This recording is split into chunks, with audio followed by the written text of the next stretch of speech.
Hello everyone, welcome back to the channel. I'm going to be answering the most common and most popular questions that I get asked on this channel and in the comment section. And I put out a post a few weeks ago and said, let me know what you want to know. And I got a lot of questions. I won't be able to answer them all, but I went through and I picked out ones that are very common. I do try to answer questions as I go on this channel and in the comment section, but with new subs always, joining in, they have questions they want answered and they don't know that I've answered it maybe 5, 6, 7, 8, 9, however many times. I'm just going to get right to it, and I'm going to go to some questions that I've highlighted, isolated from the post. Okay, here we go. First question. This is from HV, I think it's H Violet. How far away do you live from the cabin? Is it an easy commute, or are you commuting hours away each time? I'm about 35 kilometers away from the cabin. But the only way to get there in the summer is by boat. Or I can fly in. I'm not going to do that. So it's by boat in the summer. And I have 3 lakes to cross to get to my cabin. And the middle lake is big. It's a big lake. Not huge, but it takes a while in a speedboat. It takes about 15, 20 minutes to get through it on a speedboat. That's the most difficult way to get to the cabin, by boat. There's a creek that I have to deal with late in the summer, early in the fall, that often dries out, and I have to drag my boat through it. It is not fun. And so in those situations, on those days, it's usually about 2.5 hours from the time I leave my house to the time I get to the cabin. In the winter time, I can drive so far, and when the lakes start to freeze, I can park my vehicle at a parking lot where a lot of people park their vehicles with trailers, and I can offload my snowmobile, and I can snowmobile to the cabin. That's the second fastest way. And usually that's about, by the time I leave the house to the time I get to the cabin, about an hour and a half. And midwinter, when things are really frozen, many of you have seen this, I can take the ice road. The ice road is usually about 40 minutes from the house to the cabin. This is from May-Anne Nays, and she's from France. When would you consider your cabin done? Is there a standard you have in mind, a goal you want to reach, or a level you want to master? That's a great question. I think the cabin will be done once I have all the additions, the 2 new additions put on it. I'm putting on a porch and a utility room. That's going to be happening this summer, the summer 2025 and into the fall. Get it completely sided. That I'm hoping to get done this summer as well. Lots of stuff coming up this summer at the cabin. And then the inside. I really need to work on the inside of the original cabin. It needs a ton of work. The original builder kind of left it. He sold it when he was still working on it. A lot of that stuff hasn't been addressed. So once I get the outside done, the additions done, I'm really going to work on making the inside of the original really, really nice. And then I might do some furniture. Might do cupboards, like build. That would be really cool to do on the channel. So I don't think I'll ever master any of this stuff because I'm starting so late, and a lot of it is me just learning on my own and from you guys helping me. And I'm getting help from others, right? Family members and friends. But to say when, I think it's going to be another couple of years of working around that cabin for sure.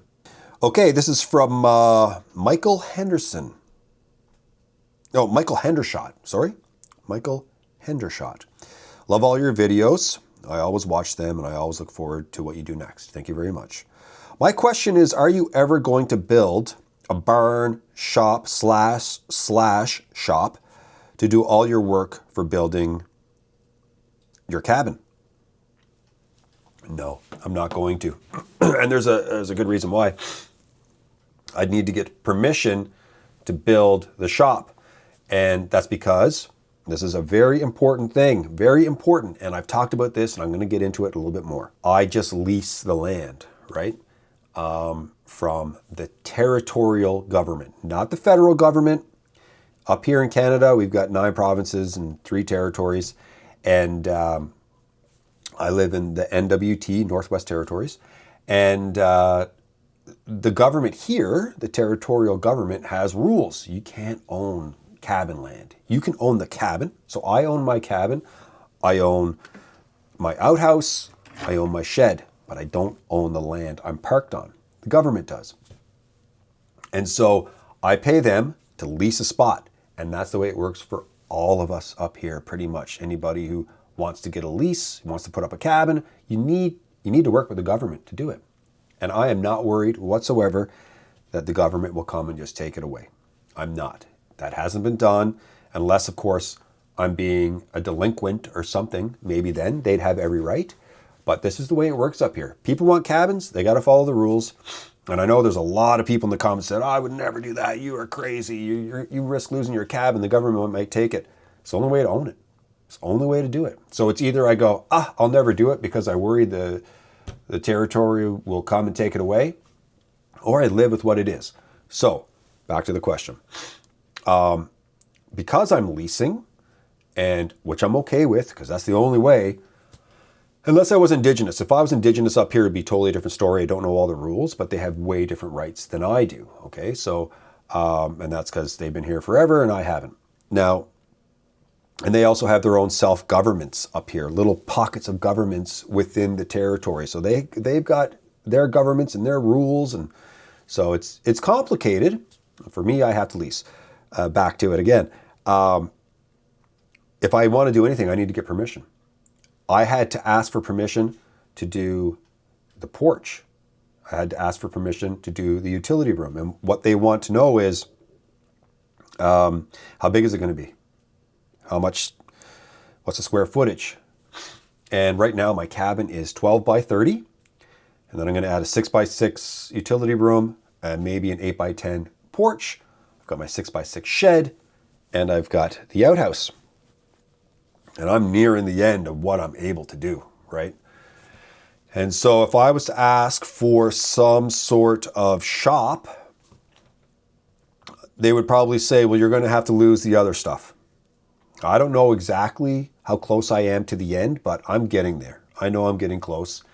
And if I could probably just like have a do whatever I want, like free reign over the land, I probably would have built a shop first and then worked on the extension and everything else. But so no, I don't plan on doing it. I don't think I'd get approved.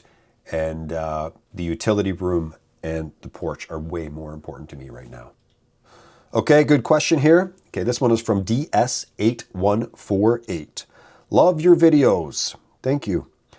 Interested in hearing about what wildlife you've seen at your cabin. Not much. I've seen squirrels, birds, a marten. Yeah, that's it. Honestly, fish. But I've seen, sometimes I'll show up at the cabin and there's like rabbit tracks everywhere. And I'm like there in the deep dark winter when rabbits like to, move around at night. It's always night here. And I see tracks in the morning. I've never seen one. Oh, I've seen mice. I have seen mice. Lots of wolf tracks. Last year there was one time, I feel like there might have even been a pack that passed by. And, but I haven't seen a wolf around, and I would love to. I've never seen a bear. Now, I want to see a bear, but I want to do it in a healthy way that's safe for both me and the bear. I really do. And when I first started this channel, man, I was freaked out about bears. I didn't want to go into the woods alone because I was just worried I was just going to get mauled. Because there have been some maulings up here. There have been some deaths. And, but I feel a lot better now, way more comfortable. I've always got bear spray on my hip. And now in the summer times, I'm carrying a firearm as protection. So I feel a lot better. But I'd love to see one. I would. Now, I've seen a wolverine in my travels. That was amazing. The wolverine cut right in front of me on the snowmobile trail. This is the early days when I was just really getting into this, like maybe, I don't know, 9, 10 years ago. Thing jumped in front of me and I was like, holy, swear word, a wolverine. I remember just screaming in my helmet. I couldn't believe it. Thing was just going and he took off. And I've seen some pretty majestic stuff. Like in the early days, I had to go over quite a few lakes to get to my tent area. And I remember seeing wolves and they would like go up on top of like, there was a couple times a wolf would be up on top of the hill and it'd be like the sunset behind it. And it would be like standing there all powerful on the hill. And then it would just like take off down over. A couple of those were amazing. Lots of fox. I've seen lots of fox, not at the cabin. None of this at the cabin. It's just me being outdoors. And I've seen beavers and all kinds of bald eagles and whatever. But the most memorable moment for me was when I was sleeping in the tent and a wolf was making its way across the lake. I didn't see it, but it was like maybe 3 a.m, dead of winter, and that wolf started howling and louder and louder and louder, and it was like coming up to the tent, and I was frozen in my, these are early days, remember, I was frozen. I think Jay today might get up and try to see it and record it, but I didn't know what was happening. And that wolf just howled its way across the lake right by my tent and kept going. And it was freaky. It was freaky, and just like a moment I'll never forget. That's probably like the moment I was most vulnerable, I would say, feeling very vulnerable. Even though I felt safe, I was like staying quiet and just like listening to this thing come and then pass by and then howling off into the distance. So that was an amazing experience. Just didn't have the guts to record it. Okay, because I was afraid I would like let it know that I was there, which it probably knew. It probably knew. There's another question that's related to that, I think. What wildlife you see in your cabin? Oh yeah. This one here. This is related. Fleur Davison. Are you going to set up trail cams around the cabin? I tried, and it was just a bit of a bummer experience, to be honest. I set up the trail cam. I had high hopes because this was after the wolf pack had gone by, and the image was horrific. It looked like the first ever digital camera ever created was trying to take pictures with this thing. And it was very complicated because you got to go through the app.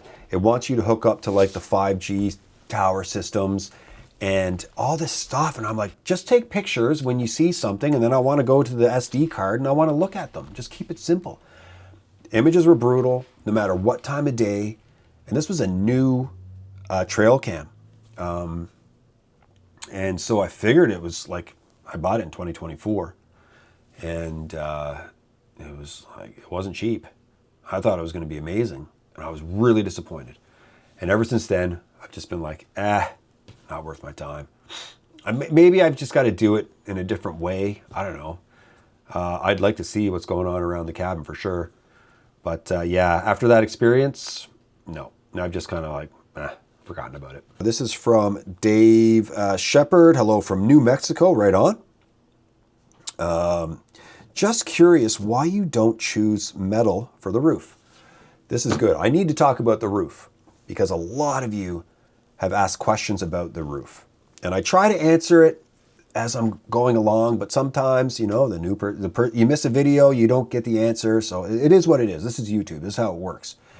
It's almost like a soap opera. Have you ever watched soap operas? I watched soap operas growing up in the early 90s, late 80s. And they always have to repeat themselves almost in every scene just in case there's a new watcher jumping in so you can get caught up all the time. You're always caught up. So that's like YouTube. It's almost like I have to say my lines like I'm a soap star. Okay, so the roof. I went with the rollout tile, okay? Because that's what they have here. I can get metal roofing, but it's a special order. And so I go to the department store and I'm like, hey, well, what's the deal with metal roofing? Special order. Okay, I don't want to deal with that, right? I do think metal roofing would be amazing and last forever, but I didn't want to get into a special order situation, and I didn't need a lot. Like, it's only a 13 by 13 roof or whatever the heck it was, right? 13 by 16. And so I just said, well, do you have the rollout tile? And they said yes, and that's what I went with. Is there an overland route to your cabin? This is from Mema Pipa 2300. No. There's one that I've heard of that's a little ways away from my cabin, that some nearby cabin owners used to use with four-wheeler, but apparently it's completely grown over. So no, there's no overland route, unfortunately.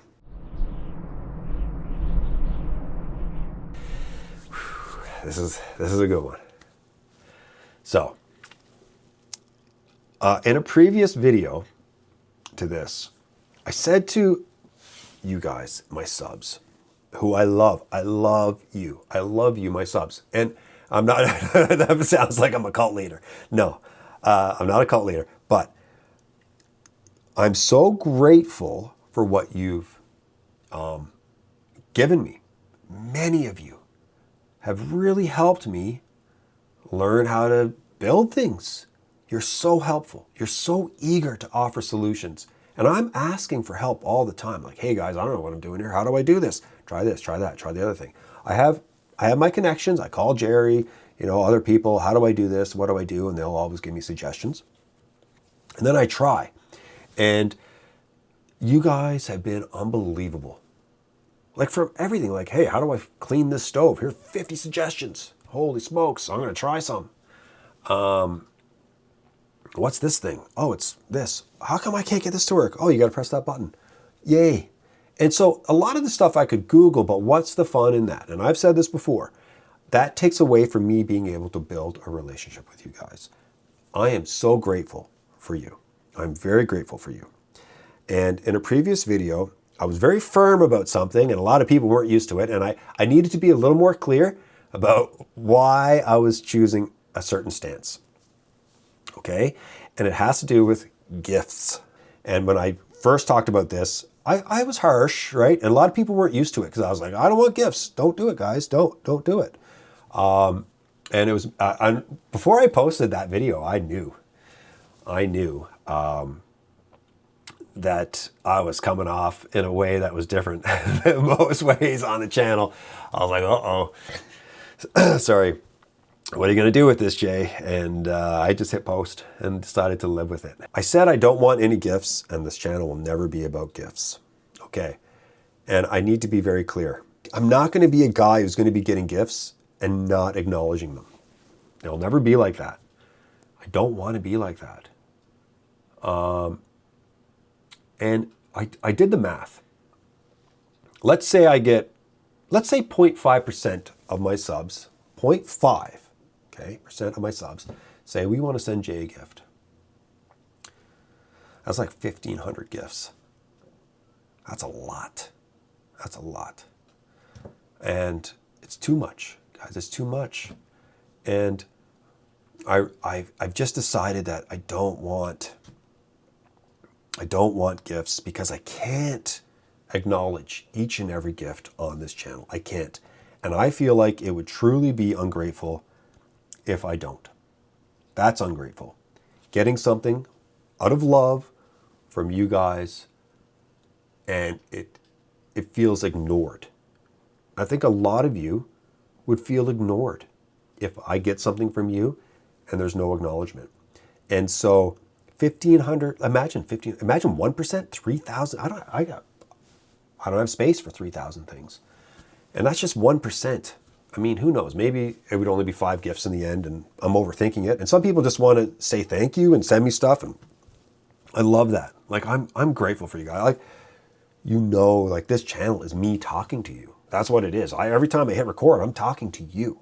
And I'm letting you know what I've learned. I'm letting you know what I'm experienced, what works for me, and I'm always looking for a bit of guidance, because that makes for a great channel, in my opinion, because we are working on this together. I want you guys to be able to say, I helped Jay with that. But when it comes to gifts, I really want it to be respected that I just don't want it to be a part of the channel. I really don't. Thank you to everybody who's wanted to send me a gift over the years, and you've been waiting for me to set up some sort of postal system for gifts. Thank you for wanting to do that. But I just feel like I'm not there. I'm not there. I'm not. So I'm really putting up boundaries on that because I just don't think, like, I'm just me, right? Like, it's just me doing this. I don't have a team behind me. I do every single thing by myself. And getting into a gift situation, I just don't know how comfortable I would be with it. And I'm sure all of you would be well-intentioned with your gifts. I know it, right? Because I can feel you guys when I'm seeing you in the comments. Some people are mean in the comments, but I don't think they're going to be sending me gifts. But I just really want it to be respected that this is something that I'm not comfortable with right now. And that's just it. That's just it. Jay, my husband put me onto your channel. Oh, sorry, this is from Michael Michelle. Hi, Jay, my husband put me onto your channel, and I have to admit to being slightly obsessed now. Okay, great. Why does your partner and Fluffy not do more overnighters with you? Is it too cold? Crystal needs to warm up to it a little bit. Like Crystal's, I mean, I love her. Like, she's super important to me and this channel, even though you guys don't see her on the channel that often, right? She's like a boss. Like, I'm telling you, she's like, you got to get out there to your cabin. I don't know how many guys out there watching right now say that's a dream. You mean to tell me that your girl is insisting you go to the cabin? Oh yeah. Yeah, she's like, get to the cabin. Why aren't you going to the cabin? That's how great I have it. But she's very important. She's very, very helpful with my cabin stuff. Like, when on my way out, she'll help me in any way. On my way back, as soon as I come in, she has her things that she does with me that are very important. So I show up with all kinds of stuff in bins or whatever, and she's like, okay, I want this, I want that, I want this, and I'm going to help, and you can go down and edit. So she's great like that. But in terms of cabin experience, she's right now just like a low dose woman, I guess you could say. She likes to go, get in her 3 or 4 hours, and then she's like, I'm going. And we wanted to do an overnighter this year, her first, but I forget what, there was something that really got in the way. Might have been, I'm not sure what it was, that stopped it. And so, but we're getting close, like we are. That extension just got finished. That's what she really wanted, to be able to enjoy the cabin. She doesn't like sitting at a kitchen table. I can sit at a kitchen table for the rest of my life. She really likes to sit down in a chair or a couch. And so I was kitchen tabling it for the first pretty much almost 2 years. And so she would just do short visits. But now she's going, and she actually went to the cabin with a friend this winter by herself. They spent the afternoon there. So she's getting closer. Now, Puffy, who is like, becoming a little bit of a star on the channel. He's a mini poodle, amazing dog, and really gentle, really lovely, just loves to sprint. He's spent maybe, 6 or 7 nights with me there this winter, I would say. Great little guy. We had a good time. And so he's done it. He's done it. But I don't take him all the time because I really like to work when I'm out there, and I don't mind keeping an eye on him while I'm working, but at the same time, there's an owl. Okay, there's an owl around the cabin, and I can hear him every night. I'm out there. And so I'm sure that owl would love Puffy. So I'm a little bit like, ooh, like I've never seen the owl. I just hear him at night. And Puffy likes to come out at night and like look around, and then he'll pop back in. And I don't think it would take long for an owl to swoop down and grab him if it wanted to. Okay, this is Hoikland, I guess, from Norway. What kind of camera equipment do you use for filming? And what do you use for editing? And maybe give us a little chat about the process of that and what you think about while editing. Okay, this is a good question. I like this question. So I use 3 different cameras, and I used to, if you watch my channel in the earlier days, and especially within like maybe 4 or 5 years ago, I got really into the whole cinematic thing because I love watching cinematic YouTube videos. And so I was like, how cinematic can I make my videos? Like, can I do this stuff? Do I have the skills for this? And so I bought some you know, some nice gear with lenses and all that sort of stuff. Panasonic was the last, like I've had many cameras in my life. So what I'll buy and sell. I'll buy and sell, upgrade and then sell. And so right now I'm using the Panasonic S5 II and multiple lenses. And that's my big camera. And that was like I want my videos to look beautiful camera for the last couple of years. Now I've kind of backed away from that. And now I'm really focused on get out there, get the content, film it. Hopefully it looks really good. Trust your cameras, right? There's still things I'm doing to make things look good with the settings and whatnot. And get home and get editing. So on this camera that you guys see me now, it's called the DJI Pocket 3. Very popular camera. It's not perfect, but it's fast and it's small and I can just hold it in my hand and I'm off to the races. I don't have to think about lenses and this and that and shallow depth of field and all these sorts of things and filters. I just give her.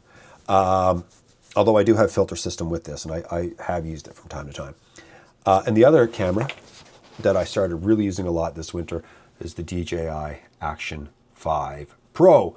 This is me when I'm doing stuff on my snowmobile, when I'm cutting down trees, when I'm now going to be in the boat. I was a GoPro guy, but I've sold the GoPro and yeah. So and I also have a DJI Air 3S drone.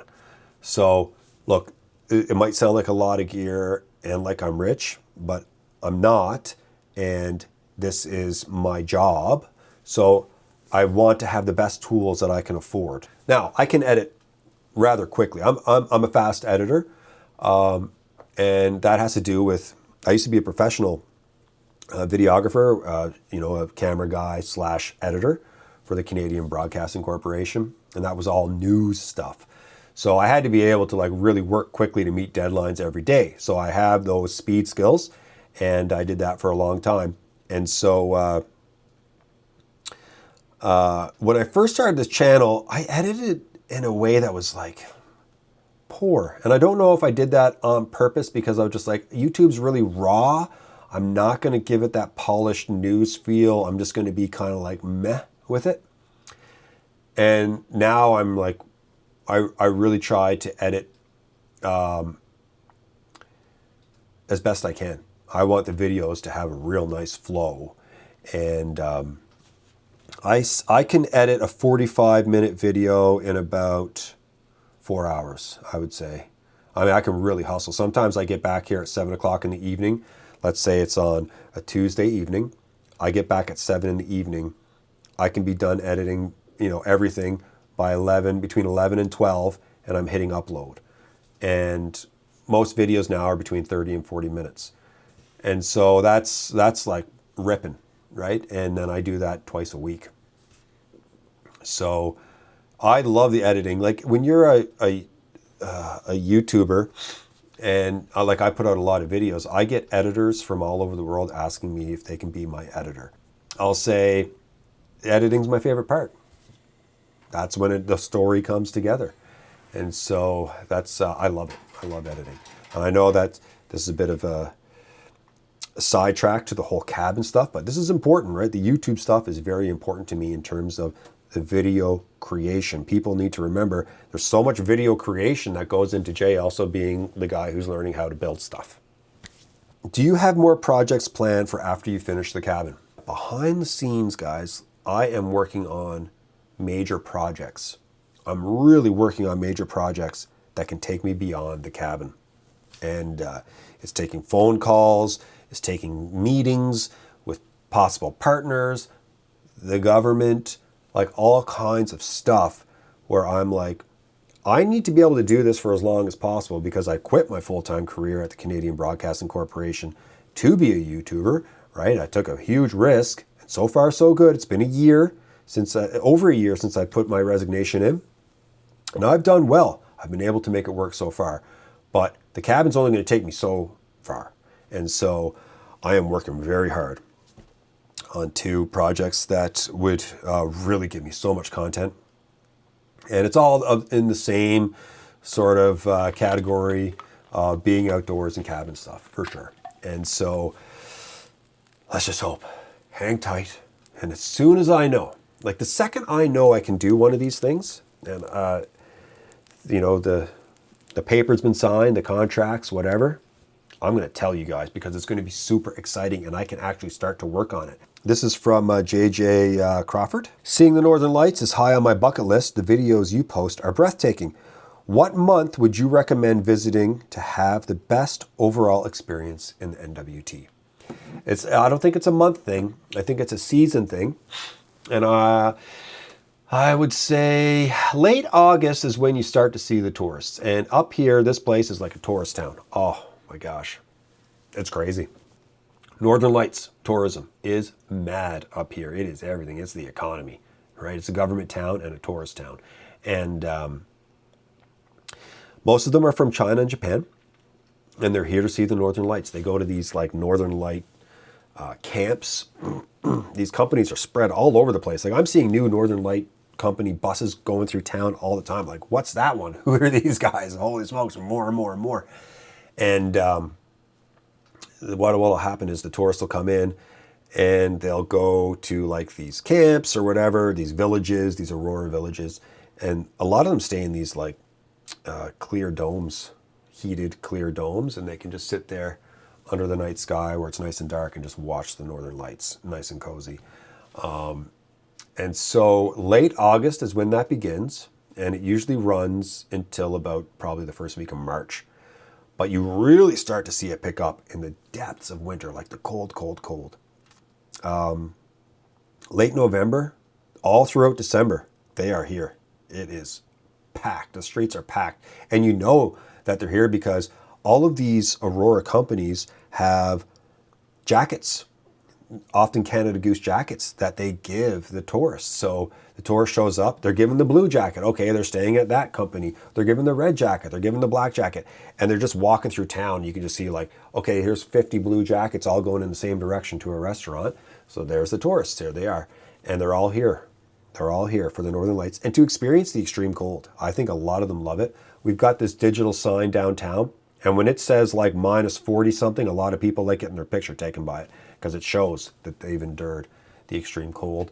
So the best time to visit, I think, is anywhere between late August and late February. And you're going to see the Northern Lights. You will see them. They're always out there. Even on the nights when they say there's not going to be any, there's always something in the sky. And some nights are unbelievable. There's purples and pinks and all kinds of colors going on. And other nights, not as much. Peak season, hard to say. What month? Hard to say. I think you're going to win anytime between like late August and late February. This is from Hoy6821. I'm going to get right to the question here. You refer a lot of time to Labrador as your old home. What made you come to the NWT so far north? Okay, so I was born on the east coast of Canada in the Maritimes. My mom and dad moved to a town called Sanikiluwak, an Inuit town in the late 70s when I was just a boy. And so living in the north, you're talking since I was 2. And then from there, we went to a small Inuit town in northern Labrador. Then we moved down to Goose Bay, Labrador, which is like the main center in Labrador. And Mom's still there, and that's where we kind of grew up. No, that's where we grew up. Even though I wasn't born up here, I really do see myself as a northerner because this is where I've spent most of my life. And I absolutely love it, but I do plan on eventually retiring back east. What's your plan with the 3 locations? Good question. So they're talking about the cabin, the platform where I put the bear tent, and then of course my tent shack. The tent shack, I don't have any real plans for that. Just going to keep it as it is. Just let it ride it out for as long as I can. Maintain it, go to it, visit it, use it from time to time. At the beginning of the channel, it was all the time. And I knew I had to stop doing that. I knew I needed projects if I was going to further myself on the channel, because otherwise it would just be doing the same thing over and over and over again at the tent. And there's no way I would have been able to even think about being a full-time YouTuber doing the same thing at the tent. There's only so much you can do at a tent. The platform, there was another person who had a tent similar to my tent shack. on that platform. That family stopped going there. I tore their tent down, as you saw that. I started using it for my bear tents. And it's just a platform out in the middle of the woods. And so I don't plan on doing anything with all three in terms of like discarding them or selling them or anything like that. Just going to use them. And if I do, like decide to stop or hand them over to somebody or sell them or whatever, there'll be videos about that for sure. By the way, that question was from Conahan family. That question was from the Conahan family. Hi, Jay. I've been watching you for a couple of years, and this is from Austin Sandy, sorry. Hey, Jay, I've been watching you for a couple of years now, and I'm curious about the guitar music, theme music in your videos. Who does it for you? This is the song.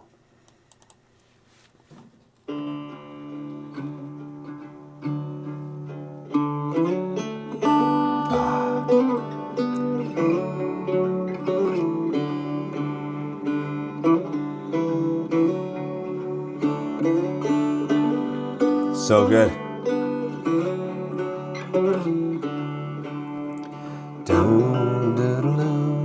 Okay, 23 seconds.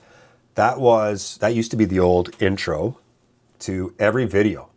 I would have it do that, and I would come down right at that point, and the first 23 seconds would be just shots of me doing stuff. This is what's coming up in the video. And this song, I get asked all the time, what is that song? I think that song is perfect for the channel because it's just kind of relaxing. It's not intense. It's not super slow. It's got a nice little guitar sound to it. It's called Taking Me High, Taking Me Low. If you go to Epidemic Sound right now, you can probably listen to it, but you won't be able to download it unless you have a subscription. I'm pretty sure. So yeah, Goldflow wrote this song, Taking Me High, Taking Me Low. It is the main song of the channel. And so I don't start my videos off with that anymore, but I do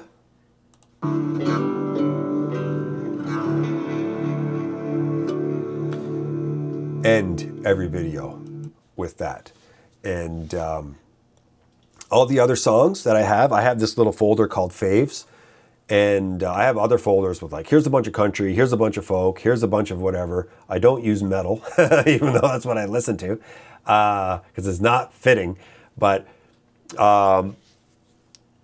you'll notice that there's a few songs that I use over and over and over again because I want my channel to have certain songs that people can go, oh yeah, Jay's, that song's coming up. I love that song. Jay's going to bed now, or Jay's doing a transition here, or Jay's doing a time lapse. So that's the main song, and all of my songs are from Epidemic Sound. Not sponsored. This is from Sandra Taylor. When you finish your cabin, would you ever consider making it your permanent home in the future? I would not. I love a cabin to be a cabin. I really do love a cabin being a cabin, and that's it. I want to be able to go there for breaks. I want to be able to go there to do my videos and go there to do work and just enjoy cabin life. And that's it. That is 100% it. I don't ever plan on living there. Okay, this is from Love Happiness. Which do you prefer to sleep in, your cabin or tents? Two very different experiences. The cabin, okay, the cabin's like sleeping in a bedroom. Really, I'm in a bed. But the thing is it's hot up there. Whew, baby. Minus 50 outside. I got that stove going. That heat is just blowing right by me. I'll have the window open. Minus 50 outside. I'm praying for a wind chill of minus 100 to come into the cabin to keep me cool because it's so hot up top. And so I'll open the window and the heat's just blowing by me and it'll go out the window, right? It's just being sucked out because it's just like so warm coming from that stove, and it'll go out the window. And I'll have the one blanket and then I'll have like 2 or 3 other blankets next to me ready to go. And this is how it usually happens every night. Eventually that stove downstairs starts to settle down and then the cold air starts to come in, and I'll be like, all right, here's another blanket. And then the cold air comes in even more, and I'm doing this like in my sleep. I'll wake up and I'll be like this, right? I'll be like this with the blankets. And I'll go, uh-oh, either the stove's in trouble because it's completely out, or I got to go down and stoke it. And so what I'll do then is I'll close the window, I'll go downstairs and I'll stoke it. So the thing is about sleeping in the cabin is it's a bedroom in a cabin where you've got to pay attention to how hot or cold it is. At the tent, I'm a piece of material as thick as my sleeve away from the outside, right? Away from the wild and that howling wolf crossing the lake. And so it's like everything is loud in the tent. The tent moves like it's like smack, smack, smack, smack, smack, smack with the wind, always, because the wind's coming right off of the lake. And unless it's calm, I'm always hearing smacking, right? I'm hearing the lake ice crack. Lake ice is always banging in the wintertime. Just making natural crack banging sounds. And what else am I doing? Oh, I'm just hearing the stove. I'm hearing the wind. I'm hearing the trees. It is, it's an experience. Like I'm cozy, right? I'm in a nice cozy sleeping bag. I have the wood stove going. I'm protected, I'm cozy, but I'm so close to what's happening right outside. Very different experience. I sleep very well at the tent. I do. I can have some really deep sleeps, especially if let's say I wake up at like 6 in the morning for a little bit. I'll stoke the stove. I'll get back in and warm up. Usually I'm like lights out hard until about 10, like maybe 9. And if I go to bed late, I'll just be like sleeping so deeply in the mornings. I don't know why. If it takes me a while to fall asleep, I'll catch up in the morning for sure. Anyway, I hope this answers a lot of your questions, and thanks so much for all of you who took part sending questions. I didn't get to answer them all. There was over 100. I wouldn't have been able to do it. I just really wanted to do this, and it was time. I've been here for years doing this stuff, and I haven't done one of these officially. So thanks so much for watching, everybody. I'll be back really soon.